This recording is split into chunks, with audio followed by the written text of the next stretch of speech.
Yo, what's going on, everybody out there in the YouTube verse? This is your boy Sam's. This is that comic show. I got my man I Am Legend with me. I got my man Colors Everything here. We're going to just jump right into it. We're going to get down to it. The Eternals review. First things first, this is a spoilers heavy review. It's Sunday. Movie came out Thursday. You know how this goes. It's been this way for over a decade. We're not doing this no more. So we're going to jump right into it. Straight off the bat. First off, how you guys doing? Okay, that's off the back. Yeah, I'm doing pretty well. Doing pretty well, you know. I had a good weekend. Seen Eternals yesterday. Okay. Doing okay.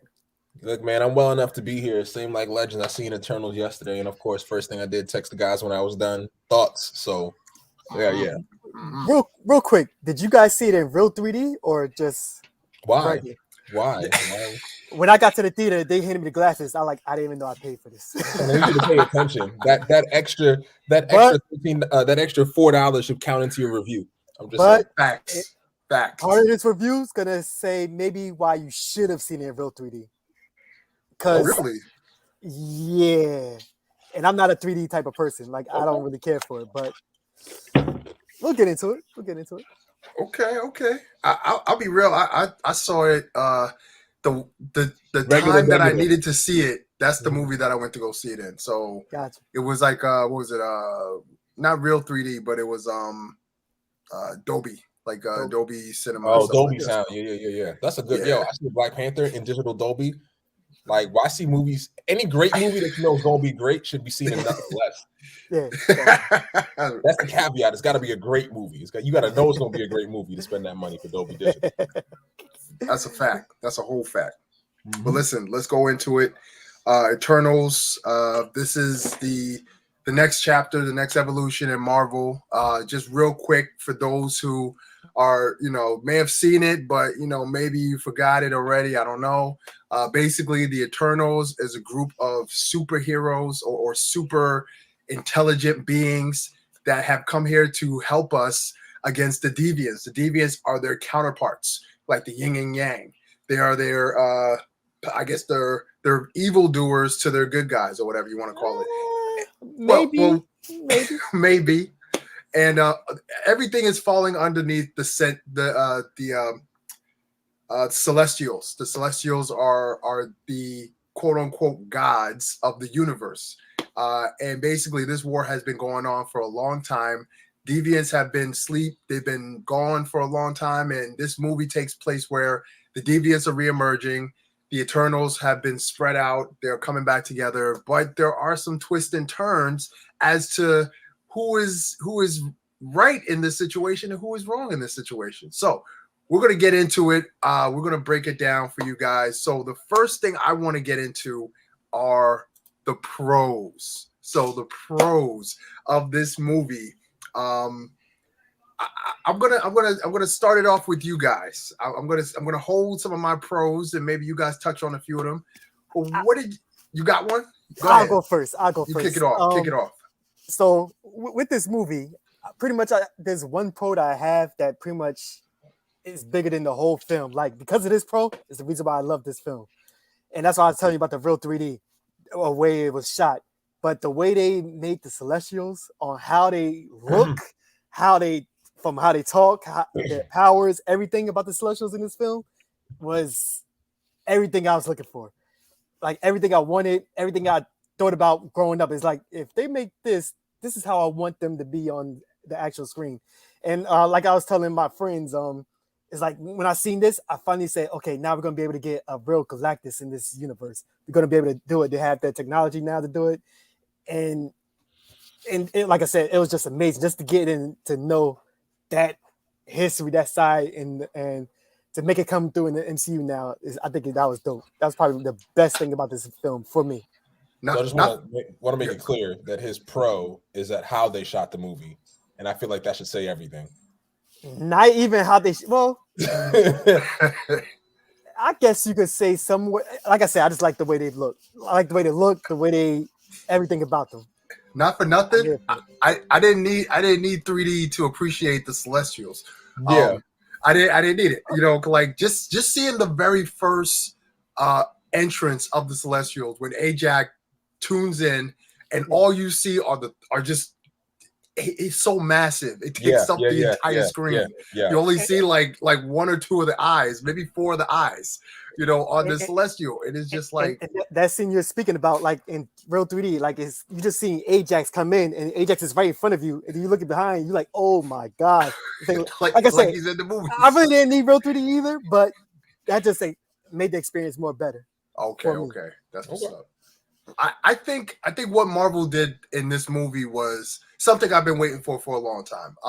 To be quite honest, I thought I was going to get a little bit of this in Endgame. I thought I was going to get one sec. I thought I was going to get a little bit of some type of greater being, greater beyond the Avengers, greater beyond the galaxy, Guardians of the Galaxy, and all these Earthbound heroes. I thought I was going to get, to see a little bit more of that galactic side, that cosmic side, and I didn't get it. So I was a little disappointed. But then seeing this movie and seeing them bring, Jack Kirby's vision to the big screen, and they paid it off so well because they literally showed how massive these things are. And I think Guardians of the Galaxy, it kind of did a disservice to the Celestials, having that one Celestial on the planet doing this thing. Now seeing that, all right, this is how the Celestial is supposed to look. I'm like, yeah, y'all gave us a little tease, but they really paid it off with this movie. That just the gargantuan size is just amazing how they put it together. Bob didn't like it. No. Everything that you got, I'm just thinking about my pro, and I'm trying to be very, trying to be positive. The pro that I liked about this movie was I thought the action was well done. I felt like everyone who had powers, for these individuals to be so powerful, like to be so like they supposed to really rock things as Eternals, right? I love that. So anytime people were using their powers, I feel like I felt the weight of it. My favorite scene was the absolute end with my the speedster. Like I was like, yo, this is what speed should look like in action. Like what? Yo, when she was taking it to Icarus. Yeah. I looked at my partner and I was like, that was my face to her whole scene. I was like, yes, ma'am. I was like, let me be really clear right now. I am going to mention some DC stuff. I was going to say, I'm going to mention some DC. So in Justice League, where you see Superman and Flash, that is the type of fight I want to see.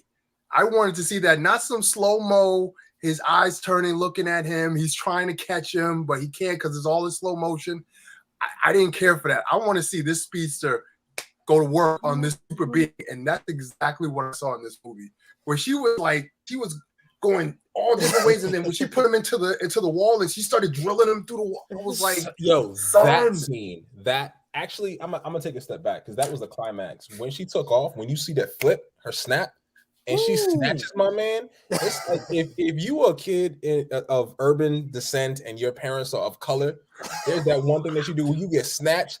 Like you looking at yourself in After Effects, like, oh shoot! Like your shadow is still in the spot you was in.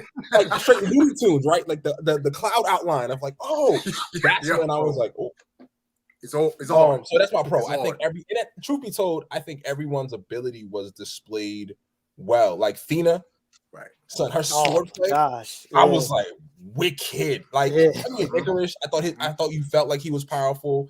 Oh gosh, I'm forgetting the name. Festos, Gilgamesh. So when Gilgamesh, when he powder slapped Thena, yo, you need to chill. All right, we're done playing. You need to chill. Time to sleep. I was like, oh. To me, that was equivalent to a pimp named Slickback. Yeah, that's what I seen.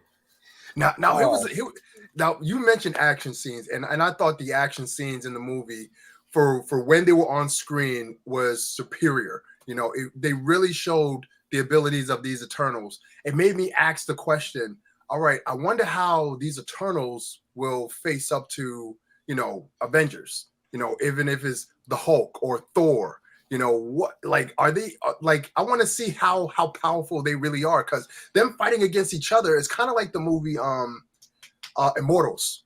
So Zack Snyder film, The Immortals, when they showed the gods going up against the Titans. The Titans, yeah. And they all have the same powers. And then the gods were going up against like Zeus was fighting his children at some point. So it was like you see that God level strength go up against God level strength. And even then, you know, Zeus is more powerful. So you saw the effects of Zeus' more powerful nature against the other gods. But then you see the gods against the Titans, and you saw that they were taking it to the Titans. So I'm interested to see if we will ever see some type of fight with the Eternals. Are we still on pros? Because that's a lead-in point for me. That point right there was probably my biggest gripe with this film. Hold on to that gripe. We're gonna get to cons later. Well, I don't know if anybody else got any pros, but that was my second. That's what I'm like. We got more pros. That was my second pro, was the whole fight scenes. Like I said, that's the Superman versus Flash that we wanted to see. Like we want to see like a drawn out Superman fight where he's actually handing it to these people, and we got that. We got that in this film. I thought that was dope.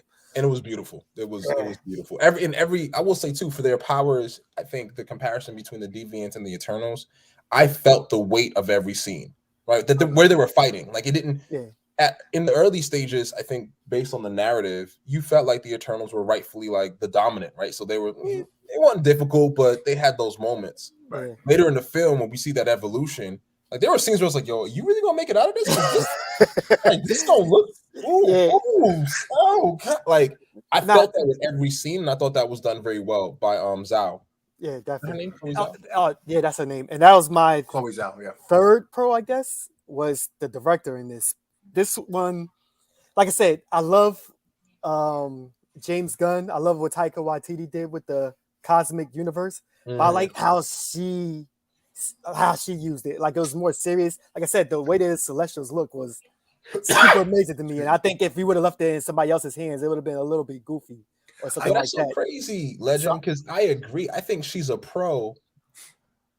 And in my overall review, I feel like isn't indicative of her, right? But I think she was a pro. Like I thought the movie, in terms of like its beauty, its scope, I thought shots were well. I thought the storytelling overall was cool. There were some scenes where I was like, "Yo, that's gorgeous," right? Like, and I know from background information that as much as she could, a lot of that is on location. That's not no green screen. Like that is someplace in the world, and I thought that was powerful. I think the way she shot it, I think, like I said, I wish Trav was here because I think this is the way they wanted Snyderverse to actually be. In this type of setting, the way it looks is not. It's pale, but it's not too pale, like out of colors and stuff like that. It's hard to explain, but I think that's the way the look they was going for, and I think she nailed it. Like it was amazing. Like I felt as though, like how you mentioned Taika Waititi and how he kind of took his approach to the cosmic realm. I feel as though the way that Chloe took her approach was she had to make the movie separate from the tone of Taika Waititi because it was more playful, it's more grounded. And you have to tell a story of essentially gods and demons that are fighting. And these gods are synonymous with Earth's history. We get all of our superheroes from them. They are the original superheroes in a sense. And I thought the way that she shot, I thought the scores that she used really told that story that we're on a higher level than just a normal type of grounded Marvel movie. We're on a higher level. Like the stakes was not even a matter of, all right, the bad guys want to do something to end the world. No, this is nature. Essentially what they're doing, and this is one of my pros, the story. So basically the Celestials are simply a force of nature. All they're doing is they sent their seed in other planets. The seed grows, the Celestial grows, and then boom, it's a Celestial, the planet dies, and the Celestial is born to make more planets. Question. Yeah. Ego. Like, what is Ego's title again? I'm genuinely asking. I forgot because I feel like isn't that what Ego is? Ego a Celestial? So this is so just to go to your point. This is something that I was looking into myself, and I heard a lot of theories online, and one of the theories that I heard kind of makes sense. So he's a Celestial. He announces himself as a Celestial. I didn't remember. Okay, so he does do that. Yes. So the type of Celestial he is a new breed of Celestials. where he essentially had the exact same idea as the prime celestial. What's his name? Asher. I can't say his name. Yeah, If I say his forgot. name, I'm gonna kill it. Uno momento. I need to see the Okay. spelling. I remember it. The judge was the judge, right? Ashmet, That's I his. think That's his. that's his title. That's his title, the Ashmet. judge. Yeah. But anyway, as you're looking for that, basically, Ego's whole thing was expansion, where he put his seed on every planet that he was, and that all he wanted to do was to expand himself throughout the universe.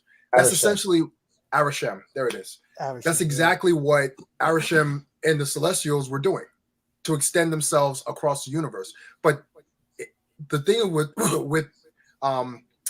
with Ego is that he's a different type of Celestial, where he's a brain and he just grew into a planet.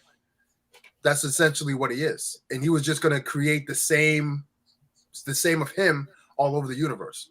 So I guess in a way, their strategy kind of aligns in a sense, but that's basically how I interpret Ego. But okay, and I honestly, when you talked about the seed thing, I was like, didn't Ego do the same thing? I just wanted to genuinely remember. So I appreciate the breakdown, because I was like, that sounds familiar. Yeah, that's similar. I don't know what exactly he's, what he did. He's trying to take over the whole universe, pretty much. I think Ego was really just trying to live long or gain more power. That's why he was spreading his seed, right? Because wasn't he consuming all his kids? Because his kids, he wasn't consuming the kids. The kids didn't have the celestial gene inside of them. The only one who had that was Peter Quill. So that's why he needed Peter Quill in order to start his expansion. Remember, there were mad bodies under. Yeah, because none of his kids had the celestial gene, so he got rid of them. He's like, I don't need you. You're not there. You don't serve no purpose for me. So he killed his kids. Right.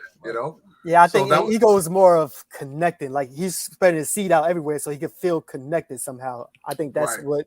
He calls it the expansion. So he's expanding his likeness all over the world, all over the universe.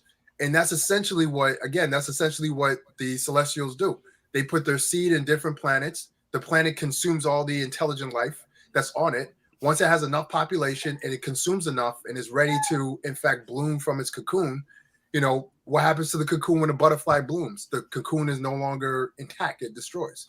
And that's why you get a Celestial. So essentially, the Celestials are just doing what their nature is programmed to do.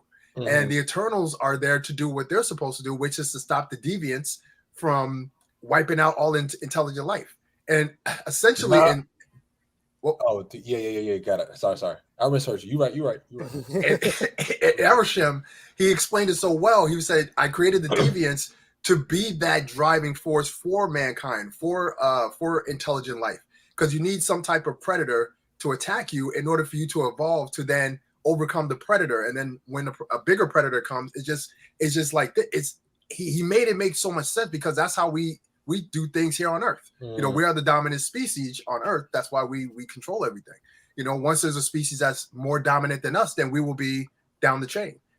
That's basically how he set everything up, and that's where we are today. And I love the fact that they took us through that story, and this was essentially, to me, more of a story about the Celestials and their existence in the universe. Not so much the deviants versus the Eternals. That's the story that kind of keeps the movie going. But essentially, they're stopping what is nature, and unfortunately is going to destroy the very Earth that we're spending all of our time in the Marvel Cinematic Universe. So and that's why I love the story. And you also, to go along with the story, you also get the sense where each Celestial doesn't, like you said with Ego, like they don't believe in the same thing or have the same idea, kind of, because the Celestial that actually was coming from the Earth actually gave power to Cersei at the end to say, hey, you could freeze me, like you could kill me at this time. That's an interesting perspective. I see what you're trying to do. I see this is life on Earth, that you actually believe in these humans. You could kill me. That he made that choice. That's why she said, I don't know how I got all this power all of a sudden. And she mentioned it. I had to go back to find that, but it was pretty cool. It was dope. And then when you at the end, Croc's coming in where he has his own orb that talks to a different Celestial, you kind of get a sense like, okay, all these guys are different.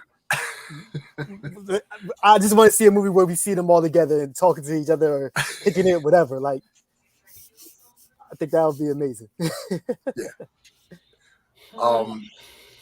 I'm waiting for your con. Don't worry, I got one more pro. Then we're gonna jump into your cons because I do genuinely want to hear cons about this movie because I do have one or two.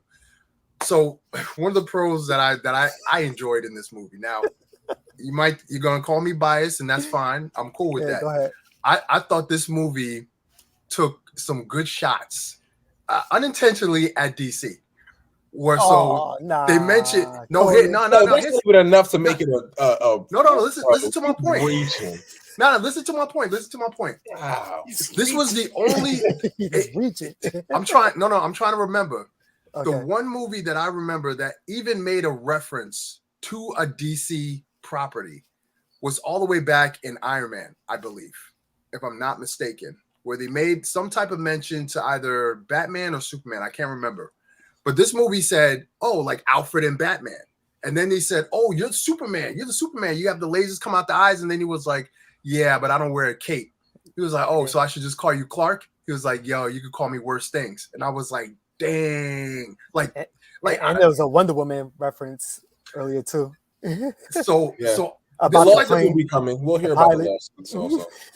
So this was I was like, all right, this. I was like, yo, can they do that? Like, is this against the rules? Like, because we ain't never do this before. And then seeing that, and then looking at Icarus, and seeing the transformation of Icarus and how he kind of just went through his entire transformation as, all right, he is the strongest among them, Superman. He is the most powerful Superman. Is he the strongest among them? Other than Ajax, that's who what's his name? My dude with the guns.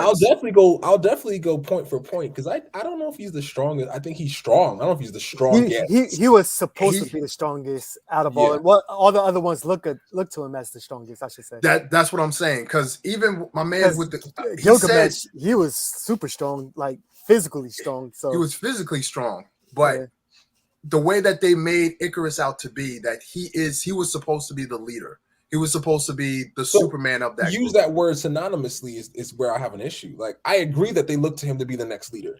Mm-hmm. I agree that he was supposed to represent the ideal of the group. Right. But the idea that he's the strongest, because let's be honest, what DC has made it clear is that when Superman really wants to let loose, there's no stopping him. Like that's the one thing DC has made very clear. Which DC are you talking about? Because the movie universe doesn't show me that. That's so whoa. That is height of your bias to it. If you did he die or not? Did he die or not? Yo, he got stabbed through the body with his one weakness. I'm talking about you were comparing the Eternals and Icarus to the Eternals. If you look at the Justice League, right? Mm-hmm. The Justice League itself, when Superman is really going all out, there's no stopping him. That's a hypothetical. That's a real. It's not a hypothetical. It's a hypothetical.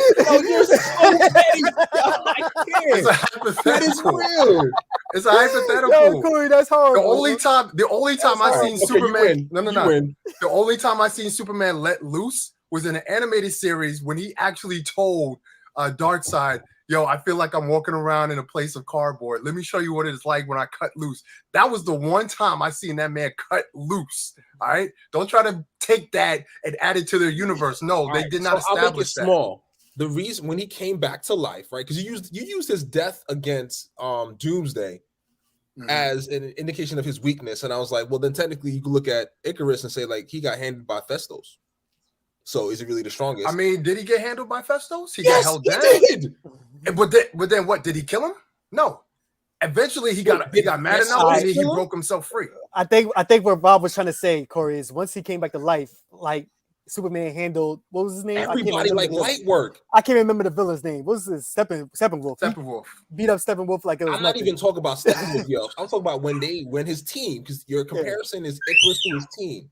Mm-hmm. His team couldn't handle him all together. Yeah. Right. And in terms of the Eternals, Icarus, all of the team wasn't fighting Icarus at the same time, and when Icarus was fighting just Festos alone, Festos himself was like, yo, I've been waiting to cut loose. Yank, yank, yank, yank, yank. Did he eventually break free? But that's kind of like when your brain overrides your body. And so you have those moments. But I would argue that while Icarus is the leader, viewed to be the leader, I don't know if he's the strongest. So I think if it was Gilgamesh there. Well, they said he was the strongest. They said it. They mentioned it like, yeah, like none of us could take on Icarus. Like we can't take on Icarus because he's the strongest. So how are we going to get through with our plan if Icarus is obviously on the other side of our plan? All right. We're not going to be on the lose side because that's we losers. Go ahead. You wanted to give your DC pot shots in. Oh, Chad. I'm not doing that. This is what the movie did. Oh yeah, that's this right. is what the movie did. On, so, yeah, Chad said he's topping like that. But all I'm saying is that this movie showed what a Superman would look like if it was Injustice, where obviously he had the mindset of being good, of being alongside with the rest of his team. And then he sees something that happens and he knows something's about to happen, but because of his loyalty and everything like that, he turns on his team. And when your strongest player is now turned against you, you got problems, just like in Injustice, essentially. So I looked at the movie and I said, dang, like they really showed what a villainous Superman would look like if he's not necessarily a bad guy, just that his ideology has changed from the rest of his Justice League squad, or in this case, from the Eternals. Which is why I love the Injustice, the Injustice game story. Here. Yeah. Just as a side note, I will give DC has so much property that they can use because I think Injustice is both great and scary. Like, really think about it, right? Because I think if they do the way they make Superman to know that he'll flip, like if he ever chose to, that's terrifying. Like, that's freaking terrifying. Facts. And if you've ever played the Injustice game and watched the stories through it, I feel like you will get like the idea that this is good stuff. Absolutely. And have you seen the Injustice animated movie yet? Once I seen the ratings for it, I said, nah, I'll wait. When I'm bored one day, I'll look at it. I heard that they totally slipped up. They had the blueprint. I didn't see it yet. I didn't see it yet. The game is phenomenal. Like when I play the game, I actually watch the cuts. Because first of all, Nemesis is that the productions for the Nemesis realm WB? Because they make Mortal Kombat. Another round. Mortal Kombat and the story mode is one of the few fighting games where I sit and watch the cutscenes. And so Injustice is just like that. I was like, oh, this is interesting. But yeah, I heard they botched the property. Yeah. And I'm like, all you had to do was just go on YouTube, go to Injustice cutscenes, just take that video. And you just literally that's it. That's all you gotta do. Yo, Travis, what's up, man? What's up, guys? Yo, I'm just happy that I come in and you guys are talking about DC. That really warms my heart. That warms my heart. Even though it's not good news, it's still DC. Your brother had to. He heard something in the movie that said DC, and of course they triggered him, and he already was taking notes on his post-it. In the movie, he was ready. I was rolling. I was like, yo, take those shots. Take those shots. Anyway, listen. Travis, let me just fill you in real quick. So we're talking pros right now. Basically, we mentioned the fight scene, cinematography, the tone, all those things was awesome about the film. Right now, I was mentioning to the rest of the group that I thought that the movie took shots at DC with some of the references that they made, and with Icarus as being, in my view, an Injustice version of Superman, where his ideology changes against his group. And what do you do when the strongest player on your team is working against you? But the way that they put it all together, to me, it made sense. But share with us your pros, and if you want to chime in on that as well. Okay, cool. Let's see. My pro of the movie is that I thought it looked beautiful. I mean, obviously, I think it's been said before. You guys probably said it. I mean, this movie looked absolutely beautiful. When it comes to the shots that you're referring to about DC, I didn't take it as shots, but I don't know, because of the universe is so big and what Marvel and DC is doing. I was wondering, like, are they referencing Superman because he exists, or they're referencing Superman, Batman because it's like he exists as a comic book character in their world? You know what I mean? and I didn't get any inclination otherwise, like either or. It was just a name drop. I feel like it's most likely that they're gonna say cartoon this. characters in their world. I'm going to say this because it's Marvel. I think I wouldn't be surprised if Kevin Feige, right, in a 10-year plan. Yes, like, yo, that's what I was saying. Because when I think about it now, that would be the only saving grace for DC. The Rock, even 10 years from now, 10 years from now. Let me real quick. The Rock, I think what The Rock, Gal Gadot, and Ryan Reynolds was on Jamie Kimmel recently, and they hinted to something like that because Ryan Reynolds, he is a Marvel character, and Gal Gadot and Rock is. He's also been both. He's the only one on that platform that's both. That's right. That's the only one that's both. But they said something to the tune of, oh yeah, that would be pretty cool to do a crossover in that respect. So, hey.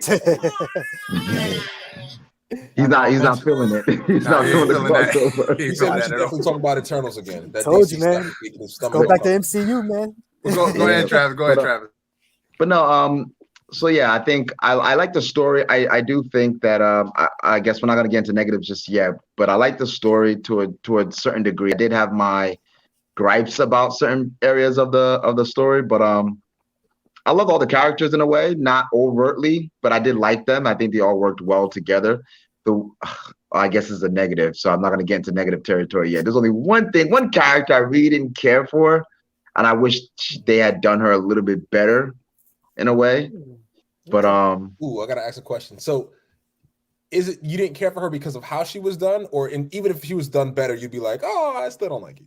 No, how she was done, because I just think the scene, it just didn't work for me because I seen her in something else and it kind of didn't work, but it made more sense in the other property that I saw her in. But this property is like, it doesn't make sense to do that. I just think it doesn't work for live action kind of movie the way the way their Eternals are. I don't think it worked. But I will get into that territory. But no, I think the movie was great. I don't think it's as bad as critics are saying it is, but I do think I see why they say it's definitely a different feel in a way. I think it's kind of, I don't want to say too late, but I just think it's a little bit just, I don't know, maybe too much, too much too soon, I think. That's the word, too much. It's too much too soon.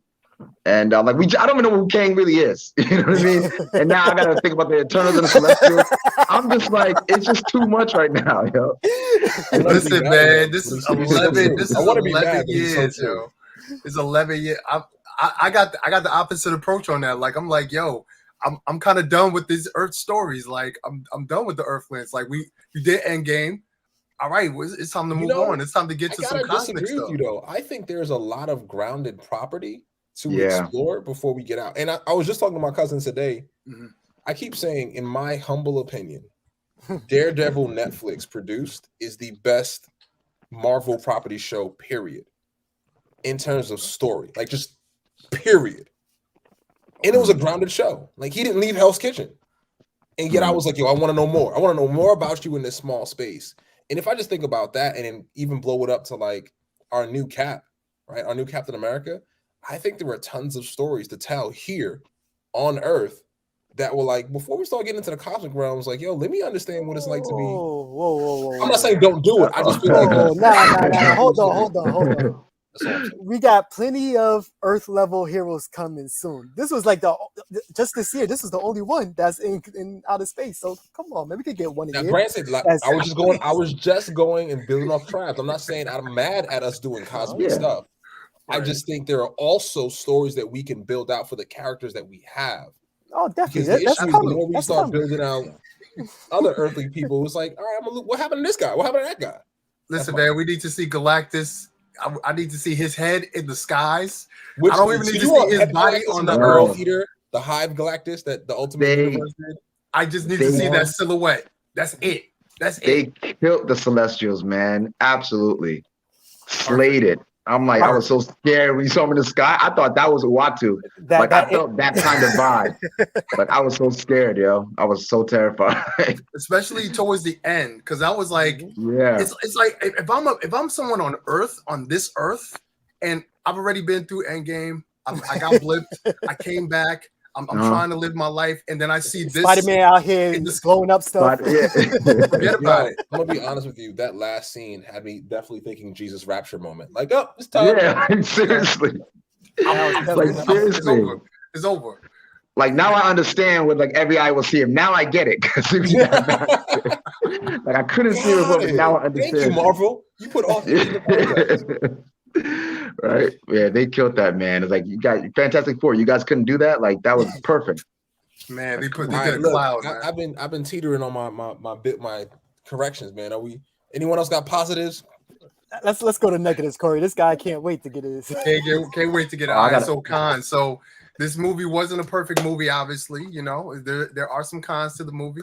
I'm gonna open it up to the fellas because I need to think about my cons, and maybe you guys might touch on a few of them. So, color is everything. You've been chomping at the bit. Sorry about that.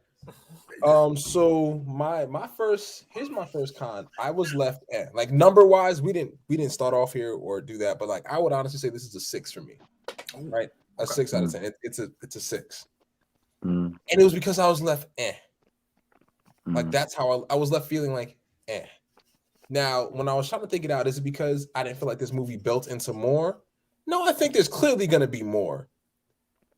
My real biggest gripe is you can no longer give us movies in this universe where you have these world-shattering events. Thank you. Those don't check in. I just couldn't see in my mind how there's a hand coming out of the earth. You can't do that anymore. Doctor Strange ain't like, yo, y'all good? Like, so you see this? You know what I'm saying? There's no way for me to even get a Nick Fury, like a cut to Nick Fury, even in space, to be like, yo, there's a hand coming out of the earth. And so for me, that was really the biggest gripe, because it then made it feel like a story by itself in a world where we can no longer have stories by itself on a massive scale. Yeah, it's possible in like some small cities, right? Like, who on earth would be able to go there? Because I started off with Doctor Strange. The only everybody. Wait, where is Doctor Strange at though? So it depends on so hold on, let me pull back. You don't know where Doctor Strange is at. It depends on the timeline. Now, if they tell me this movie takes place and it shouldn't, then if it comes out before, because they typically don't do that. If this movie takes place maybe after No Way Home, then it's possible that, because of some time, whatever, we don't know. If this movie, though, right, in timeline takes place anytime before that, then Doctor Strange is right there down in Manhattan in the Village. And he said his job, right, is to be aware of these world-ending threats.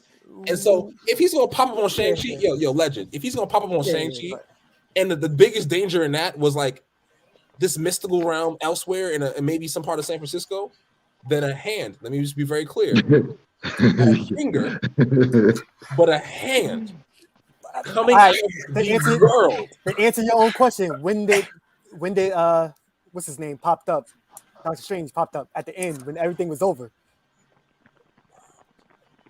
I'm sorry. It is not like a small hand too, like a hand coming out of the dirt. This hand is coming out of a volcano. But yo, Trav, it's not coming on a volcano.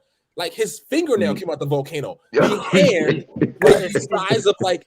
It started with the volcano. So two things. So your con is contingent on what we find out in No Way Home and Multiverse of Madness. Yeah, because we don't know when this is taking place. But guys, just be honest. Like, let me not say. I'm not trying to force your thought. I think for me, that's what it was. Just hard, right? It was hard to know that they're doing these things. They're super beings, and no one in this world that we've established checks in. Like, all right, scale back from the hand. Scale back on TV alone, because they showed it, right? You have Icarus flying around freaking London, laser beaming deviants. You telling me no one in the superhero world, no one in the Avenger world, based on Endgame too, right? Because Scarlet was in Endgame. I'm trying to figure out who though. Like, you keep saying, anybody at this point. Anybody. Yeah, but anybody. Shield. Where's Cap? You got all of Wakanda. Hold on. Cap is in America, right? So he don't have superpowers where he could just Anthony Mackie was also in Europe running missions for the Air Force. You don't tell me And America. then you know how has he got back to superpower. America? He went on a plane back to America. You know how long it takes to get from No, America to Europe? No, legends. man. I'm Nah, not you saying thinking? legend. I'm I not think- saying All right, I- who I else? think- What Hold are on, the characters? I think what you are doing is the syndrome that people had after the Avengers. After the Avengers happened, everybody was saying, "All right, this was going on with Thor right here in London and stuff like that. Where is everybody? Where is Captain America?" I get that, because they're, you're all part of a team. We know that we've established you. At the end of Endgame, they took the time to tell you exactly where all these superheroes are now. And you guys think I'm asking that they show up in the movie. I'm not even saying they have to have a large part, but I would have felt Just to grounded acknowledge it. if I hear Anthony you. Mackie was sitting somewhere in his house and it was like, then I would have said, "Oh, that makes sense, right?" Because it's a world-changing event. That makes no sense at all. It's not. He's No, an no. Avenger. Hold up. It does, because even Iron Man 3, people were saying, "Where's the Avengers?" when the president of the United States is being captured. But that's small scale still. So I could imagine. I could give them not jumping in because it's kind of small scale. A hand that is going to But this destroy is- the okay, planet. after- You This is can't. after You Endgame. But cannot. here's the thing: this is after Endgame, and then you have an entire Disney series that dedicated to tell you exactly where all the people who would have been there to stop this were Wait, at. Let And me this ask has a, to- it- let yeah, me go ahead. ask a question. Maybe I'm missing something here. When the hand was coming out the volcano, whatever. How long was that? Was that an hour, 2 hours, a day, 3 days? So let me take it back to answer your question. I removed that from the conversation, right? To There's your no point, I way said- any Avenger on Earth could get to that location. That's what I'm So trying to say. that's why I removed Makes no that. sense. I am taking that entire point away, right? So I am you- giving you so- the hand. So you want the movie to stop where it's going, go back to across the other side of the world and say, "Hey, let's see how Anthony No, Mackie first looks." of No, all, you're missing the It makes no point. You're sense. missing the point, You're man. just trying to, I get feel like you're trying to I argue get for the point. argument's sake. Go ahead. I'm simply No, missing fine, the point. go ahead. If again the deviance thing, the first sight we saw of deviance, all they had to do, right, is just drop a clip to. It didn't have to be anybody big. It's just the idea that they have given this idea that these superheroes now, particularly the Avengers, are world heroes. And so deviants, these creatures coming up and eating up people or attacking London should have came across somebody's radar, and just connecting that to me would have grounded this because it was so large in scope. Or even if it was like elsewhere, and right, and Peter Quill's like, "Yo, what? Y'all get this real quick?" And that's it. I would have said that. So for me, because this movie had such a large scope and they have built these pockets where this information shouldn't fall short, it just it for me. That's all. I'm not. It's not a major. It was for me. I feel like going forward, because deviants have been gone for 5,000 years. So the only person that would have known anything about deviants would have been Thor, because technically he was around that time. Because he was playing with what's his man, right? He said he was following my man's around. Yeah, when he was a kid. He said Thor. That was crazy when he said that. But I get your point, Rob. Oh, that was a pro. Because it makes sense. All this is happening. I guess for me, because of what happened in Endgame and because of the world that is now established after Endgame, we're kind of at square one when it comes to our heroes. Also, side note, that's not true, because Anthony Falcon and the Winter Soldier covered this idea of people who wanted one world, who were displaced because of the blip. And so there was this unified camp, right? In the world body. So I had to dig deep in my archives. Based on Falcon and Winter Soldier, there are these entities that are focused on world events. Am I wrong? Right? At the end of that, that's why they had that meeting and the terrorist attack. Yeah. And that's why the terrorists were fighting, because they wanted one world. Yeah, but that one world that has nothing to do with the Eternals and what's going on a larger scale. Because it does. Because it's not like the Celestials broadcast to the entire world. Hey, listen, this is what's going on in your core. There's a Celestial in there that's about to hatch. You guys are jumping to that destroying large your thing. world. Deviants were running around London, shooting up. And Icarus was shooting up buildings. Chick turned a bus into flowers. There was no way that doesn't make CNN. The boy literally said that. He said, like, "Yo, you're Superman because I saw you online." You telling me that nobody else would have seen that too and come out? This is not like it's a city ending or a town ending or a village ending. This is world ending. This is almost as big as Thanos. Yes. You get what I'm saying? Okay. So I get Color's point. I get your guys' point too, but that was my gripe too. But hold on. Okay, yeah. We as the viewer know that. The world doesn't know that. The world doesn't know what's happening. Now, if a hand is coming out, that's happening in real time. And there's nobody there to record that. There's no one there to report that. I'm not It's talking about the happening in damn real hand. I'm time. talking about the fact that there were deviants eating up people. Yeah. There, but, all right, let's hold take it to Spider-Man. Hold on, let's take it to Spider-Man. When what was it? When The elementals. the elementals was happening. No Way Home. Yeah. When all that stuff was happening, and people just said, "All right, well, this is another threat." People have but guess this who is a showed up world. in that movie? Guess who showed up in that movie and said his job was not just espionage; it was to protect the world. Nick Fury was specifically in that movie because the elementals were happening elsewhere. That's my point. I didn't That wasn't even Nick Fury. Fury. That wasn't even Nick Fury. And even then, he had Mysterio. Guys. Even before they thought, And even before they knew Mysterio was a bad guy. And look how they accepted him, just like that.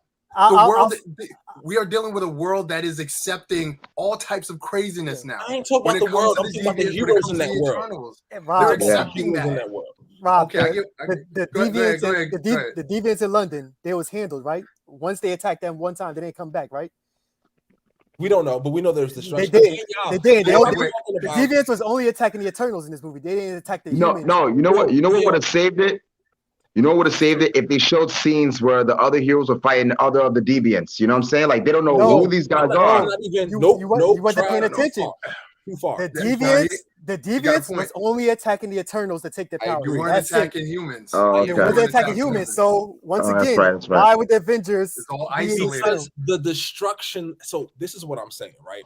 Let me try to make it very clear. I am not asking that the Avengers would have like suited up and ran out here to do this, right? That's not what I'm saying.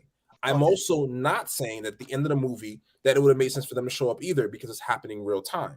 Okay. Something like deviants, something like villains causing city like block-wide destruction, particularly the one scene that we got in that area, that is something that you can't keep small. And so all I'm saying is, in this world, we are told that there are these people who keep their eyes on these threats. And just a glimpse, yeah. All I'm saying is, like, whether it been Fury in space, because that's where we think he is right now, looking down, going, "Oh, right." It could have been a simple cut scene, or Anthony Mackie on his couch, because you talk about he can't fly nowhere. He could fly in a plane to get there. But I'm saying he could have got a text from the Air Force saying, "Hey, I need you to check this out. Check CNN, because this is what's happening." I'm not saying he would have been like, "Oh, let's go." I got you. I just think it would have been unnecessary to see it in the film. My thing is, it would have been unnecessary. You can't no longer do that, because you're building us this world. You're saying everything always happens, so it doesn't have to be large. It's different. If we had a character, hold on. Like this, but think about it. That was Suicide Squad's problem. The first one, that was the first one's problem. You got this world-ending thing, and Batman don't show up. The Flash don't show up. These are the superheroes who protect the world. Like, you know what I'm saying? But they did show up. They showed up for the low level stuff. And they did, but they didn't show up for Enchantress. What I'm saying, they did show up, but they didn't show up for Enchantress. That's too much. Bro, why you giving that's above their pay grade to that man? That's above their pay grade, bro. I didn't give them. I'm just saying that was the problem that I had with that movie. Anyway, but anyways, I just think if Thor was here, if Captain Marvel was here on the Earth, I think you would have seen them. But other than that, there's no character besides Doctor Strange that could teleport from there to there. I feel as though that's all my thinking. That's all. I feel like everything. I think everything at this point is fair game. So everything that you said, Rob, if they go further with this universe, with this story, they cannot ignore the fact that these things have happened in the world. Now, we can argue back and forth that the different times that we've seen the deviants were in places where, you know, either it was at night, it was taken care of immediately. People just accept that, okay, that monsters exist, aliens exist. They accept that. These superheroes that's flying around, okay, they accept that. When it comes to the superheroes that are essentially monitoring the world and everything, even Sword, let's bring Sword into this, because Sword is supposed to take care of this very thing. The one thing I would say to that is, whenever the Celestial showed up, the judge, whenever he showed up, he didn't show up in Earth. That's so hard. Asherin. He never showed up in Earth's atmosphere, so to speak, until he got them. It was always teleported away. And even when he came, he black holed out of it. That was one of the things that I would say is a con for me, is the fact that and I'm going back to your hand because that was your thing. A hand and half of his head is now protruding out of the earth. Now there is going to be a seismic disturbance in the planet. The water is going to shift, landmass is going to shift, even the orbit is going to shift because this massive half eternal or celestial is now showing itself. So that's something that I would say, okay, I would like for them to acknowledge that, even towards the end, like they mentioned it sorta in some reports, but it wasn't like saying like, oh my gosh, why is there a big hand coming out of the earth? What is going on? Because now this changes everything about this planet. This changes everything about the planet. The planet cannot go back to, okay, we're just a planet on Earth. No, there's a celestial that's frozen inside of your body. Like this is there. So they have to make that make sense going forward. And I thought like just showing that, even if they had him protrude and then they did whatever, and then they kind of shattered it, so that way those pieces just kind of broke off or he just disappeared or something, I would have accepted that. But now I have to explain the fact that there is a hand and half a head sticking out of the planet. And I think that they kind of shot them in the actually, I like that. That's canon now. That me too. Future Marvel movies, you're gonna see a celestial coming out there. You see them flying by or something, I and need you to see them see fly it. over I need it. to see that. That's gonna be so dope. I cannot go on. They cannot show another movie without showing that part because I'm gonna be on Rob's side. Well, I mean, if it fits this movie, if they're flying over it, then yeah, they got to show it. But I mean, they're not gonna just cut away and just see that and then cut back. You know what I mean? How are you not gonna fly over it? That joint is in the middle of the like. It is the size of a continent. Well, yeah, you gotta fly over it. It's bad big. Yeah, it's bad big. Yeah. So I know, Travis, you said you had something that you said a character didn't dive well with you. Who was that? That's the other part of this. There's only one character I think really didn't. Sprite. I guess not. No. Sprite a little bit, but I mean I kind of get her. You know what I mean, to some degree.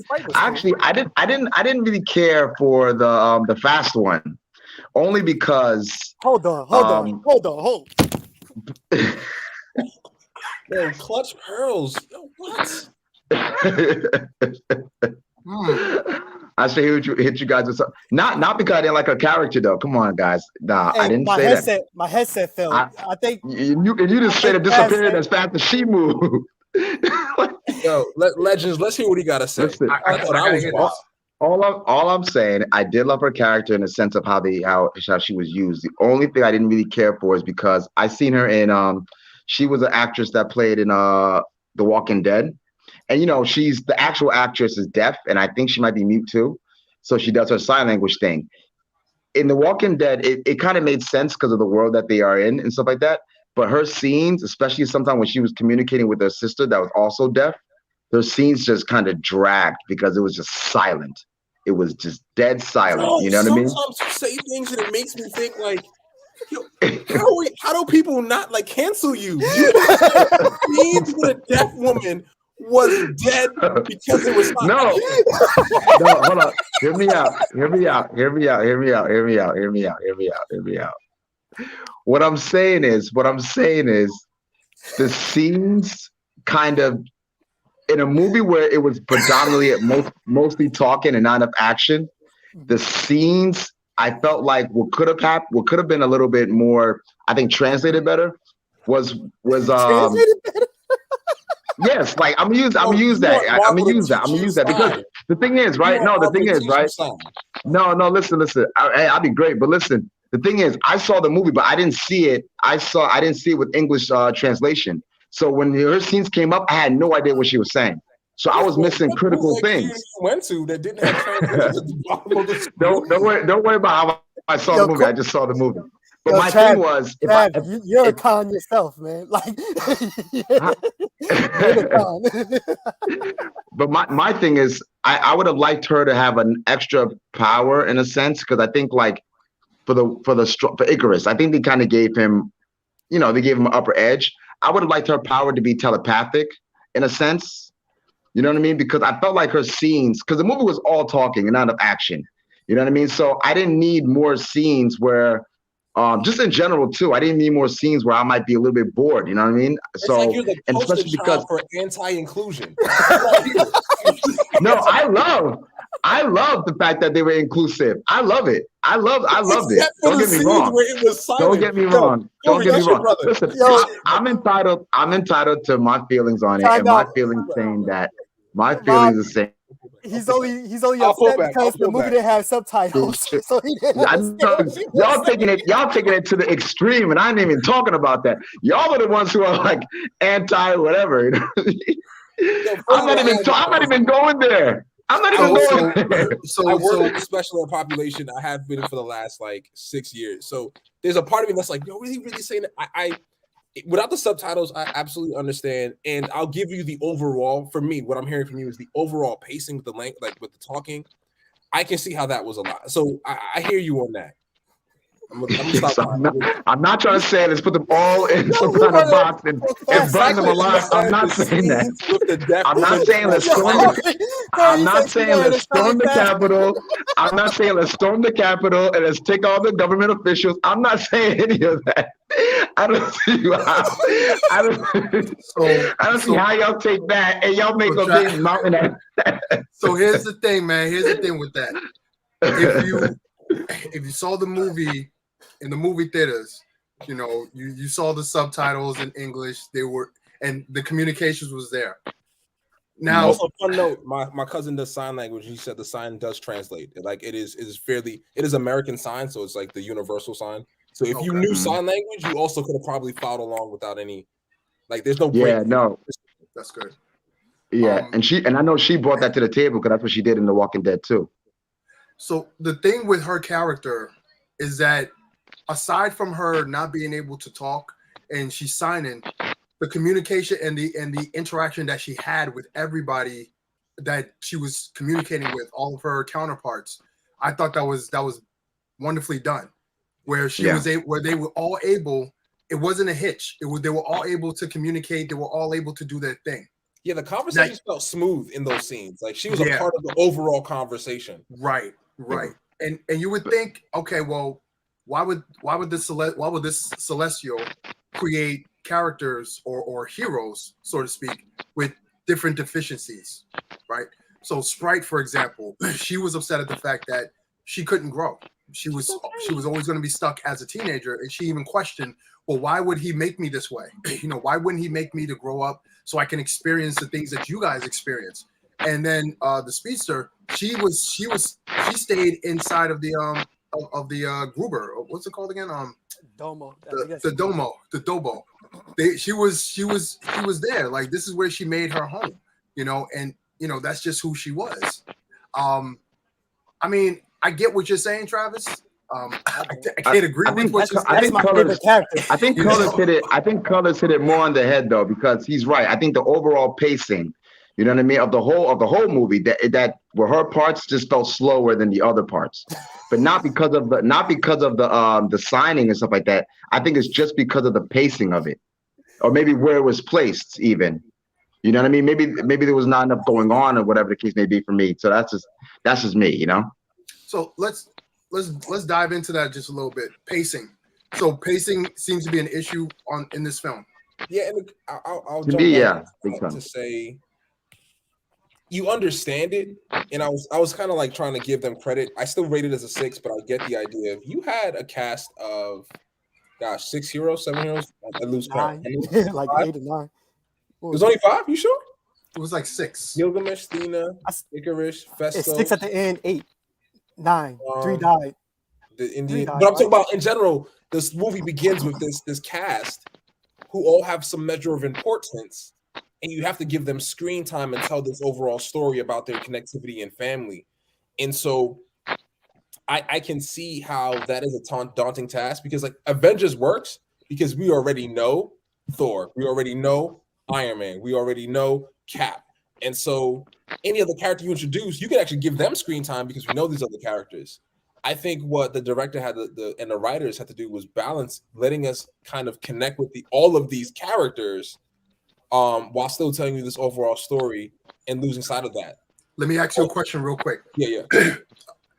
Instead of using the Avengers, Guardians of the Galaxy, because essentially it's the same type of thing that we got from them. They introduced us to a team of 5 totally different characters. Well, but remember, they split it up. So a part of this story, that's a great example. Thank you for that. I think Guardians of the Galaxy, we got separate coming together and stay together. They gave us together, then sent them apart to try to bring them back fractured. Right. And so it's the send them apart piece where supposedly these character developing opportunities happen. And they were trying to give us that in backstory, but it was a lot, right? Like, because we had to really understand why, for example, Festos feels the way he does, like why he wouldn't want to come back, right? And so we have to understand that he's made all these weapons. That one line they gave us earlier kind of wouldn't have been enough to really ground it later on. So you have to give us that backstory. Okay, why? I'm trying to think of somebody who gave a long backstory, and I was like, I could have did without it. That was pretty much it. Dang, you right. Well, like, all right. So when they went to go get the Indian, I forget his name. Yeah. I don't want to say Indian dude, but like his character, I feel like that could have been shorter. Like the Bollywood scene, did I really need that? It was cool. I liked it. You know what I'm saying? I like this when y'all talk about me, and I actually like that. Screen. You get what I'm saying? Like that's time on screen. You talk about inclusion. You can't even allow the people to get there. Have you done Bali? They're celebrating this month. They got the fireworks going on, and you don't want no Bollywood. Can't win, yeah. Y'all not getting me. I thought color was everything. Man, Colors is only something that fit his narrative. Wow.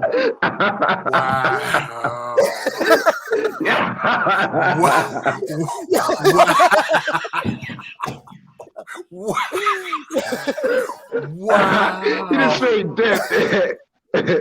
He's like, I need a minute. I'm gonna choose another example. Let me not choose the Bollywood scene. The time it took for them to talk to Gilgamesh and Thena in Australia, that was necessary for us to get their kind of story, but it was a lot, right? They go to the Amazon to talk to what's his face, kind of necessary, but it was a lot because we needed to understand where their characters were. Them in Babylon, like we needed that because that's when they separated, and so all of this was a lot of like character building setup. But it's a lot, and so that's why I'm like. I gotta say one more thing too. Even to that point, you're saying colors. One thing I guess was a little bit of gripe of mine too is that they didn't show any prominent figures. Like it was a nice touch that they said like, oh, Sprite, she was telling these stories of Gilgamesh or Icarus and all that stuff. So throughout time, that's where the stories came from. But I would like to see them interact with somebody from that time period. You know what I mean? Like kind of have a nod to like maybe I don't know.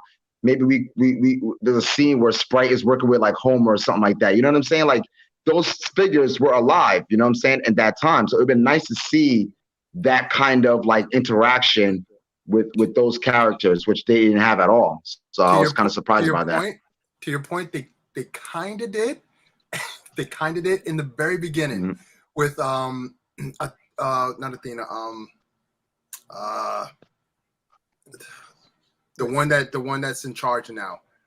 Man, I'm bad with these names. Ajax. Not Ajax. No, Sierra, whatever her name is. Cersei. So Sierra. Cersei, when she came in late to her class, but she saw the statue of man, who's the guy? Darwin. Darwin. And she was like, and she kind of like, it could have been a throwaway, like she said something to the Darwin statue. Yeah. You could almost imagine that maybe she knew Darwin. Yeah, because she's been living this whole time. She talked to him like she knew. Yeah, you can make that assumption, but I get your point. Like physically, I get your point. They should have done a little bit more where, they had them somewhere. Maybe like something happens where they saved. I don't know. Let's say let's say Darwin. Let's say something happens where she saved Darwin. You know what I'm saying, in a scene or whatever. I would have kind of liked to see those. No, Deviant was involved. They can't. What if he was like a scroll? It could have been like they could have played around with that a little bit, but I feel like they didn't do that at all. Maybe because they didn't have that kind of runtime, or maybe they just wasn't part of the story. They had a pretty good runtime, 2 hours. But like they had so much to cover. They didn't have no runtime. They had so much to cover. They couldn't waste it on a scene like that potentially. I think it wasn't my personal gripe. It was the person I went to the movies with that pretty much hated this film. And I think I seen where I lost her. It was like halfway through when Cersei came up to meet the judge and started talking about the whole backstory. And I think Travis said it before. Rob said it, like it's a lot. It's too much. You're trying to get the backstories on the Eternals and each of them. Yeah, And you're also right. trying to Like get the it's- backstories of, like we know what You at gotta least we come know in. what Celestials are. She had no clue what they are, that they even existed.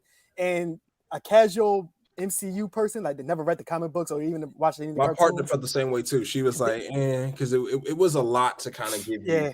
Like me, I'm over here like wide eyed, like, oh, that's the judge right there. Like I'm so Sponge. excited. And she's You gotta like, be a sponge when you come to this movie. And that's so crazy because, like I said, I think the gripe of this movie is because it was so grand, right? Like it's a That's the 6 word. in a Marvel sense, right? Like it's a 6 in a Marvel sense, and I think Marvel 6 movies are still good movies, right? Like I'll still watch it again, but it was just so. It really was so much to try to give people, and I should have said this. This is a pro of mine, and this is definitely shade towards Travis. I love the inclusivity of the movie.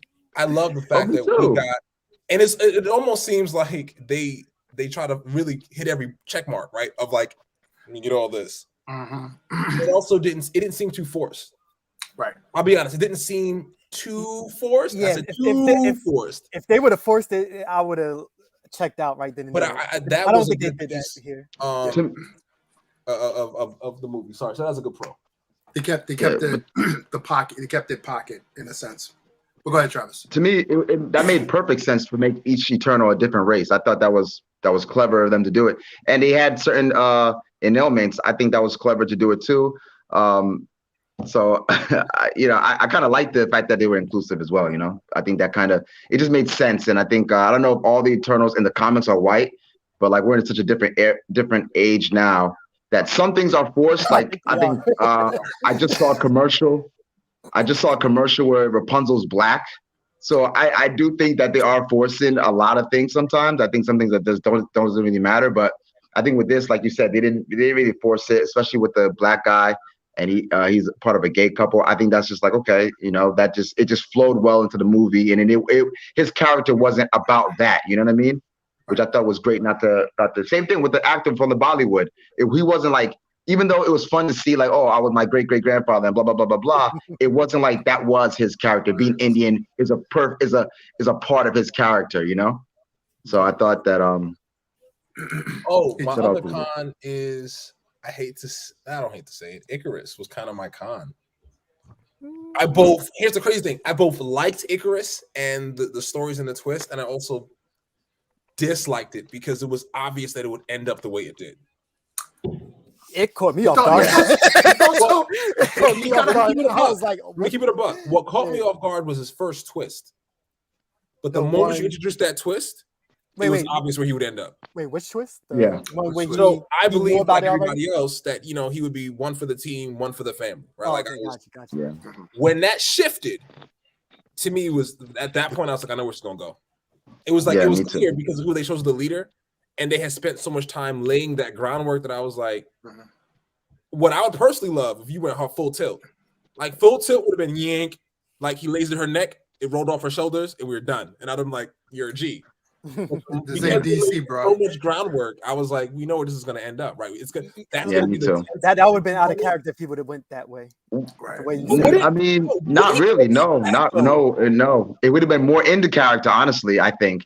And also too, like you said, Colors, like when that scene happened, I was like, so then what was all the whole turning heel was for? Like you didn't like that was just because, you know what I mean? Like I kind of didn't like that. I felt like I would have rathered him get beat up. I'd rather him decided to dip. I'd rather him get teleport. I'd rather something else. But for him to do all of that just to come to see her and cry and then say, all right, forget it. I'm with it.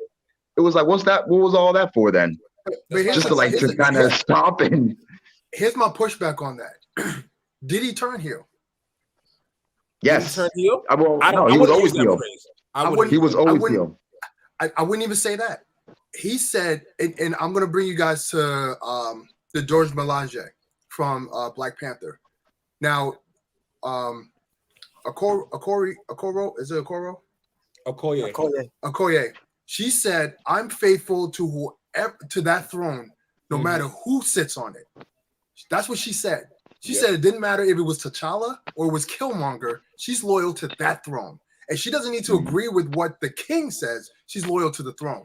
Now, bringing it back to Icarus. Icarus said, I'm loyal to the Celestials. And if this is what the Celestials said, if this is their plan, and I've known this plan, excuse me, he's known this plan for about 5,000 years. So in his mind, he's like, well, you guys are deviating from the plan. The plan is to awaken the Celestial. We go back, we get reprogrammed, and we go on to the next planet to bring that planet up, to bring that Celestial up, and we do our job. In my mind, I didn't think Icarus was bad at all. I don't think he turned at all. Is that what you said, Trav? I don't think he was bad. No, I don't think he was a villain. He was an antagonist. Yeah, I would say that he did what he was supposed to do. That's the point. But that's the point we're making. At the very end, he decided to abandon that after he caused Ajax's death and all the other stuff. So to me, it didn't quite make sense. Not that it didn't make sense, because like Color's saying, once he got there, I kind of knew where it was gonna go. But it would have been real ballsy and bold of them if he did attack her or something happened with that, where he didn't completely just say, all right, I'm going to just abandon what the Celestial want and go with what she wants or what they all want overall. I didn't quite like that. He said from the very beginning, from the moment they woke up and they were on the ship before they came to Earth, and they made that connection in the very beginning of the movie, that he loved her and that he would always be with her. So now, even though he left, Sam's, if love is that powerful, then he wouldn't have got there in the first place, because he. Thank you. That's what I'm saying. He wouldn't have done any of that. Every action that he did would have hurt her, as it did. Like, he saw about that. So this is where I get him. I want to say, I understand it. Yeah, you and I understand, right? Like that you use it, but if either of these things are that strong, you're going full tilt regardless, right? If your love is that strong, the moment you know she's picked as leader, you're gonna have this conflict. But you're not going to kill the people that you know she loves. Forget humans, the Eternals. Okay, but if you're saying that like he was that full tilt, then there's no question. The moment he snaps on everybody, she's catching it too. Like, because if you're that committed, you're that committed. And so for me, it was a mark. It's not a heavy mark, right? We see it in movies all the time. We get it. I'm not saying, oh, this movie's like a 3 or. No, it was kind of predictable at that turn. Up until then, when it hit me, I was like, "Oh, we're going at." Like, I didn't expect it when that turn hit me. So him flying directly into the sun, that wasn't poetic. That wasn't poetic. Would that even? I'm not sure that would even kill him. Corey don't even like romance in movies, so this is a new for him. I thought that was definitely kind for him. Yo, that was poetic. I was like, yo, my man about to fly so close to the sun. I was like, yo. I thought it was lame. Like man up. Like, honestly, I'm gonna sound like, I don't know what women watch this, but I'm gonna sound like that is such an example of the patriarchy. Like, a man causes harm and hurt, and then like we're supposed to feel sorry for him because he flies into the sun. Nah, ninja, step up. You don't do all this. I'm gonna need you to stay around and take responsibility for your ish. Okay? He did. He helped him. He helped him stop it. Nah, this and he was like, "Yo, I ain't got no purpose here. I ain't got no purpose here. What's my purpose?" I thought he was going to homeboy no more because she don't believe she's human. At least y'all could have had something. I thought he was going to fly back and find the judge. I thought he was going to go like. I thought he was going to go straight back there. He was like, nah. He went right to the sun. I was like, dang, my man went right to the sun. It was a cop out. I want to quickly get into the after credits, and then we're just going to be out. Okay. So I know we overtime right now, but let me just say this real quick. When my man, I can't say their names. The dude who could manipulate people. Druid. Yeah. When my man came and hit Sprite in the back of the head with that rock, yo. I thought she was done for the whole movie. I thought that was it. I thought she died. He smacked the hell out of her. Yo, that was so satisfying. That was so satisfying. It really was, yeah. And all the things that she conjured up just disappeared. I was like, oh my gosh, yeah, he smacked the hell out of her. I was rolling. I was like, wow. I thought he would have been like, I thought he would have controlled it, but I guess he can't control. I guess he can't control it, but maybe he can. I don't know. They never tried it. But he never tried it. He hit him mad hard. He hit him mad hard. It was like the actor. I felt like the actor was mad at the actual actress. He took liberties. It was like, yo, we're going to keep that in the film. Anyway, so these after credit scenes, let's get to the after credit scenes, because I was baffled sitting in the movie theaters that people were leaving when the movie was over. I'm like, why yeah, you? you're like, I'm like, why you even here? But anyway, like we're not so the past this first- yet. seriously. But so the first after credit scene, we see two characters that at first I was kind of like, I'm not sure who this character is. I'm trying to go through my Rolodex and trying to see who I can remember. And then my man Star Fox comes in, Alos, the son of the brother of Thanos. And I was like, are we going here? Are we doing this? And then I was like, oh, I know who this little dude is. What y'all thought of that after credit scene? Do you think we needed that after credit scene? To me, it felt a lot like Guardians of the Galaxy type deep cut type of scene. It reminded me of when the Collector, when we first saw the Collector in Thor, and Tadalier Tavant, the Collector. I was like, yo, that's a cosmic dude. That's yo. So seeing that, I was like, yes, finally we're getting some of these cosmic stories. But what did y'all think of that after credit? Well, once again, like I was saying, somebody that didn't like the movie, and when that person came up, she had no clue what was going on, and I'm like, no, Thanos' brother, like, and it's like Thanos an Eternal, and I'm like, oh my god. So I was like, but the best, like I said, I think I said this earlier. The best part I like about that scene was it showed, like I said, he had the little globe, and that he was talking to a different celestial, and like I said, it opens up the world to us seeing more celestials in the future. That was my favorite part of the scene. Just that knowledge of like, we get more celestials. They could be different. They allow this guy to be an Eternal. So we gotta. My thing is though, Harry Styles to me is gonna be perfect casting. I think that's a perfect casting. And also, like, if I was a regular casual fan, moviegoer that just kind of was following the Marvel, this would be mind blowing Thanos' brother. Like, this would be epically epic, in my opinion. You know what I'm saying? Because now we're going into his background. Now you might see a younger Thanos, and there's so much possibilities you can do with that. So I felt like that was a neat touch all across the board. I didn't care for the second one, but I think that one definitely had its place. Okay. We might even see more Thanos, because in the comic book, Thanos doesn't really die. He just comes back different, or he comes back with more knowledge. Yeah. So we might even see another Thanos. I want to see a younger Thanos. Yeah. I want to see a baby Thanos. I want there to be baby Thanos' toys and a baby Thanos Lego set. War Machine. Like, I want there to be baby Thanos, yo. War Machine's gonna be right there. Facts. What you think about that, Rob? It was like for me. I mean, I got the connection. I did a little bit of my research, but it was for me. Okay. I feel like honestly I would have liked to get more of the second post credit scene. I would have liked for them to be both connected. So let's get into the second one. For me. The second one. That was interesting. So I had to Google who that voice was because I couldn't recognize it. You used about street level before, huh? Huh? You used about street level before, huh? Yeah. Well, this is what's kind of crazy. Here he is. Like, what's the connection? And he was teasing this so much. I didn't know. I had to do my research. I didn't know the connection between the two of them. I know about the Blade. I know loosely about the character. There was in a group. I forgot the name of the group. There was in a group. MI13. MI13, yeah. And so one, it makes me, if they're gonna make that character Blade, they're gonna make him like a world character. You know what I mean? So he won't be based in America. That'd be kind of great. Mahershala Ali. Say his name. Say his name. Say his name. Hey. I am loyal. Right, he's not dead. He's not dead. I am loyal to one. So y'all ninjas are not gonna do Wesley Snipes like that.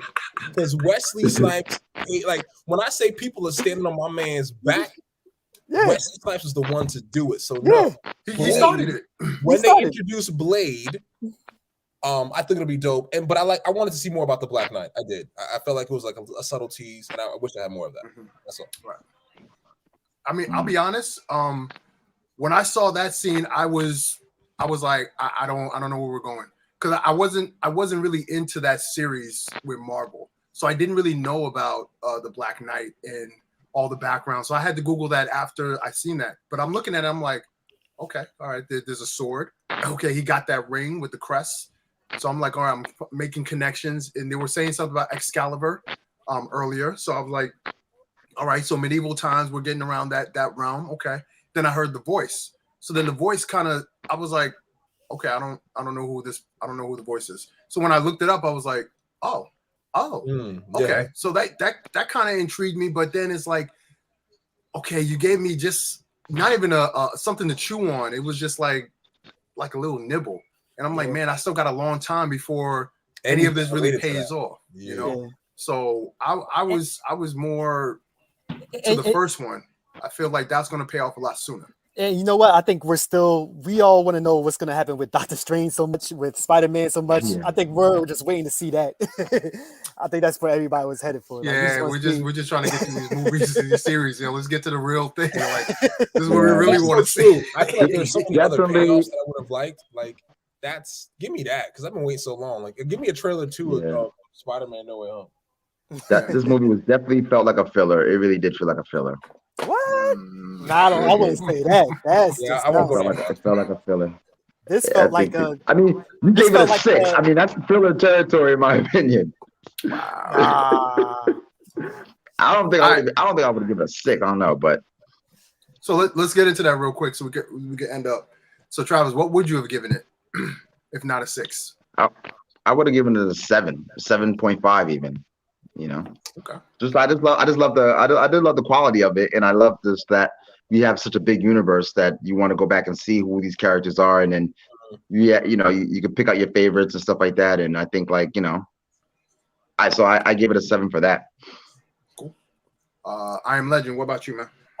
So I'm gonna go with the 8. The only way it would have got a 10 if they would have introduced the Living Tribunal in it. If I would have seen that, I think that's where the judge is actually taking the 3 now. I would have loved this. Like I said, the way they showed the Celestials, the way they played out, love the film. Honestly, excuse me. For me, I was giving the movie a strong 8 by the time of towards the end of the movie. But when I saw that Celestial in the sky, and I saw the clouds moved away, and you see just his head, and then you see him outside the world with his palm around the world like that. When I saw that scene, man, it bumped it up to a 9 for me. Like, for me, I'm 9. You're saying this movie is on par with like Winter Soldier? Oh, Winter Soldier. I gave Winter Soldier a 10. I gave Winter Soldier but a 10. A 9 is one below it. Like, yeah, but for me, I'm going to the movie because for my standards, I'm looking for a movie that's going to continue the story. Is going to expand the story. I think this movie blew the doors open. That's unfair. Every Marvel, you need to shift your Shang-Chi didn't do that for me. Shang-Chi kept it real simple, kept it real grounded. Spider-Man kept it real grounded.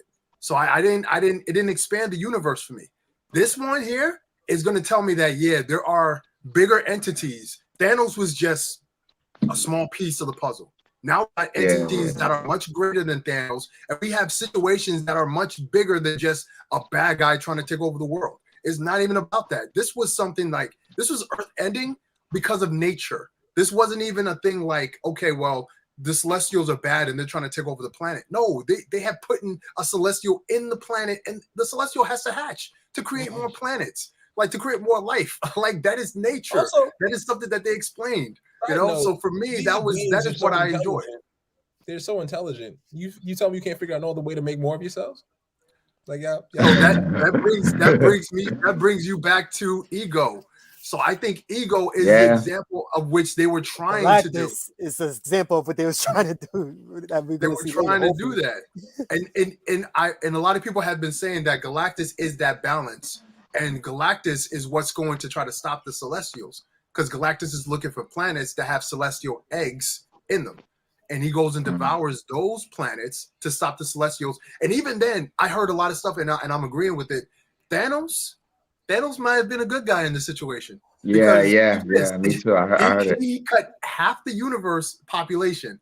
In order to stop the Celestials from hatching, he has to stop. They have to stop. That story twist would be great for me. That story twist would be great for me. Yeah, I would enjoy that. Yeah, but then here's another twist. The Celestial said, "If you don't have more of us, then the universe will die, and then that'll be it." I disagree with that. I feel like you yeah, me too. Big with like you, Ryan. Did you try? That's a straw man. Who told you that? No, that's a straw man argument. Like, yeah, they're full of it. Facts. But then on top of that, you got Kang running around. You got universes collapsing on each other, multiverse. Which, There's again, too much- yeah. there's too much Is going this on. one? Is this like? Can the Celestials see all of the multiverse? Right? I honestly, one multiverse. so Peep Game, my initial thought during this that I thought that the actual hand and the Celestial would live and the Earth would be destroyed. I thought that was actually going to take place, and we would have found out that this was just one of the Earths out of the multiverse. That'd be Because dope. in multiverse, That would've been dope. there's other Captain Americas, there's other Iron Mans, and all that stuff. I thought that was going to be the case, and I was like, oh, but they didn't take it that way. I was like, damn, Marvel, y'all could have They blew my probably mind. should have. Yeah, but to answer your question, we don't really know because Celestials was created before the Infinity Stones themselves. So they most likely they live outside of that. what we know as Technically, time. he who remained also lived outside of time.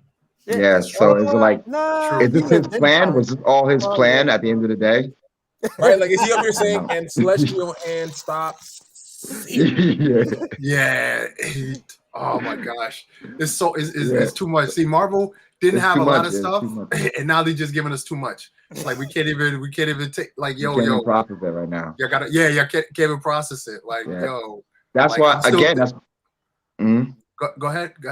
No, that's what I'm saying. Again, I think that whole arc with Thanos is the most grounded that Marvel is. If that was the last time, nobody would be confused, like beyond, you know what I mean, reasoning. You know what I'm saying? I think with the whole Thanos saga was just perfect, honestly. And I think they'll never reach that perfection level again. Yes, they'll have more and better things, but never that like that solid perfection of a saga that was the staple of all movies and all pop culture everywhere. I just don't think that they'll ever get to that level again.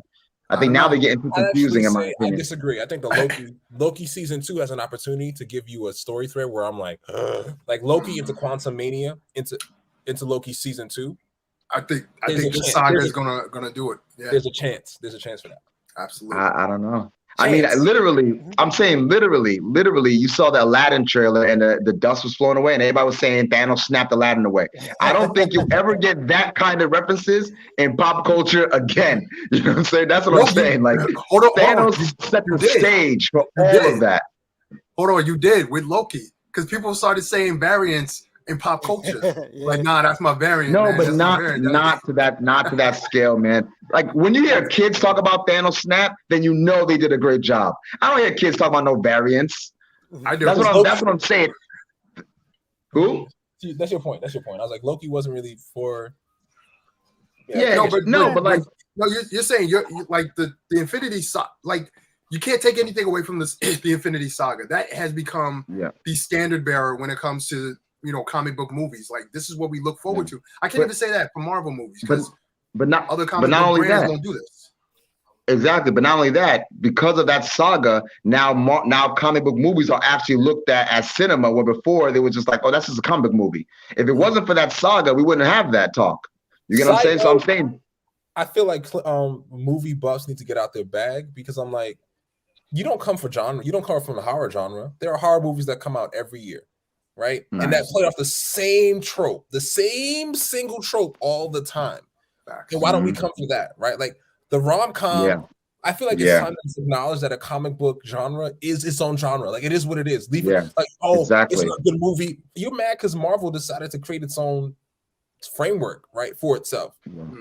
We all go to see fantasy movies, Star Wars movies, like animes. If you watch anime, which I'm a big fan of, animes follow certain tropes. Like I'll watch that over and over. Dragon Ball Z is the same thing as Bleach. Is the same thing as One Piece. Is the same like Like go for it. Yeah, exactly. But I mean, that saga put all this on the map. So I don't think there's ever been another saga that would. I mean, they're gonna do great things. Don't get me wrong, and it's gonna be things that are mind blowing and dope. You know, imagine Galactus when he comes onto the scene. I just don't think it would ever be I mean, they're still talking about Thanos. Like they're still talking about Thanos. You know what I'm saying? So I just think like it's just they I mean, they had lightning in a bottle, honestly. And to be honest with you, that lightning is still going. So it's still going. It's still going. Look at where they're at right now. I mean, there's so many more stories. To everybody's point, there's so much more stories they could tell on Earth, and where they're going right now with timelines, multiverse, celestials, cosmic, is something for everybody, and that's where I think they're going, and they're inclusive. So heroes that were traditionally men are now becoming women. You know, that is where they're going, and you know, we're here for the ride. So we're entering a new saga, we're entering a new universe, and Marvel just keep things going. So, fellas, I appreciate your time. I appreciate y'all coming through with a very, very lively discussion, very passionate. I appreciate it. You know, that's what these movies are supposed to do. They're supposed to fill us with all this emotion that when we see other people like-minded, we can either tell them what we liked about it, tell them what we hate about it, and we can all agree and disagree and keep it all love. So that's what it's all about. Let's go around the table real quick. I Am Legend, where can people find you? On IG, I Am Legend. All right. Colors well, I don't know. You gonna change your name, Colors Everything? 'Cause I'm Legend. You gotta put that to bed. Only he got the Medea twist to it. I'm gonna say everything, child. I'm gonna say how y'all came for me is deceptively awesome, because I wasn't the one who was going for somebody like that. Y'all can find me on IG, Colors Everything. Colors Everything. That's right. Travis, where can people find you, bro? Yeah, man. IG, deceptively awesome. All right, and you can find me _LLC, IG, Instagram, all that stuff. Well, no, IG, Instagram is the same thing. Twitter. That's what I meant to say. Anyway, go and see this movie. If you sat and watched this, hopefully you saw the movie and you can agree to our points. If not, please comment below. Let us know what you think. Like, share, subscribe. Click the notification button so you can know when we drop new stuff. Fellas, I appreciate y'all. Until next time, I'll see y'all then. And until then, Excelsior. I don't know. That's not. That's not it. That's not it.